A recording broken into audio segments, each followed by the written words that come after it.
Hi YouTube, hi everybody. How are you doing today? I hope you're all having a nice day. I have to say that I'm really happy today. And from here today, I really want to thank all the people who took a moment to like, to watch the video, to subscribe, to share everything. Those who took also a moment to text me and tell me good luck, and I like your idea, and to give me support, which was really important, and I really appreciate that. So starting with the video, today I want to talk to you about what to do before coming to Berlin. This is a really important video because it can be really useful for all the people who want to come to Berlin or to any other country in Europe. First of all is look for an apartment. It can sound very obvious, but some people, I've seen some people that come to an adventure and no, that is not like that. That is not going to work.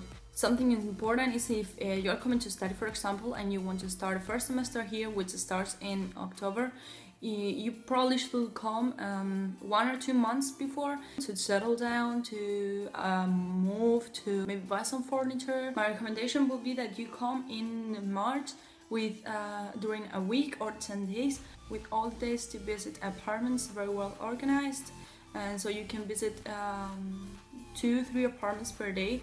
And yeah, just spend those days just looking for the apartment. Something you have to be aware of is that sometimes the agents or the owners of the apartments put a date on the website with a day, with a exact time, and when you get to visit that apartment, there's a line of 150 people, which is what happened to me sometimes. I was going to visit an apartment and then I found a line of 150 people waiting to see the same apartment. That is really bad because you really cannot see the inside and you're all like busy, all crowded, and that is not nice at all. So if you can, another recommendation would be that you get private visits with the owner, with the agent that can show you everything in detail and that can reply to your questions better. If you come as a student and you want to go to just a room and live with other 2-3 people that you don't know, you have to look for what they call here a Wohngemeinschaft. That is a shared apartment, and you just pay for your room and you share the kitchen, the living room and bathroom and so on. I don't live in one of those, but well, for what I know, it's not really expensive. It will be around 200 to 30 euros with gas and electricity included. Anyway, living in Berlin is not so expensive. If you come with a friend or you already know people and you want to live with them in an apartment, I will recommend you to look in the area around Berlin, not in the center, because areas around are less crowded, there's less noise, less contamination, and renting is usually less expensive, obviously. Anyway, as I said, living in Berlin is not so expensive. A month of rent will be around 500 euros, which is really cheap. If you come 3 people, for example, you will pay less than 200 euros. That's really cool. You also have to add gas and electricity, will be around 90-100 euros, so you will pay around 30 euros. One recommendation when you look for an apartment is that you ask the agent about big supermarkets around. My recommendation is that the supermarket, a big one, shouldn't be more than 1 station far from your apartment.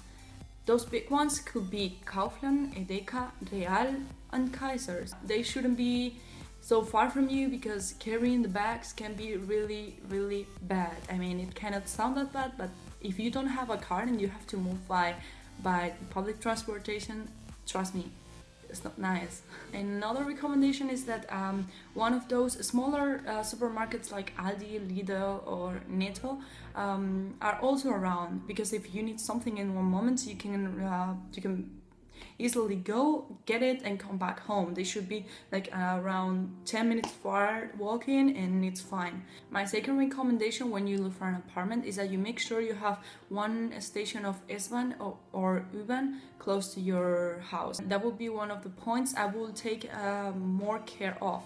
That, or at least have a bus stop close to your house that goes to the center or to the place you have to go normally. Another thing I recommend when looking for an apartment or for a Wohnung, how they say it here, it's to look for a park. I think having a park close to your house can be really nice. There are really nice parks here in Berlin, and they're great when you have a bad day and you feel a bit low and you want to go for a walk or something, that's really nice. In my case, I have a big park close to my house, and it goes along the Spree, the Berliner river, and it's really nice to go there, running, walking, riding a bike or whatever. There are also families that go with the children, and it's really nice, really nice. And when it rains, it smells really good.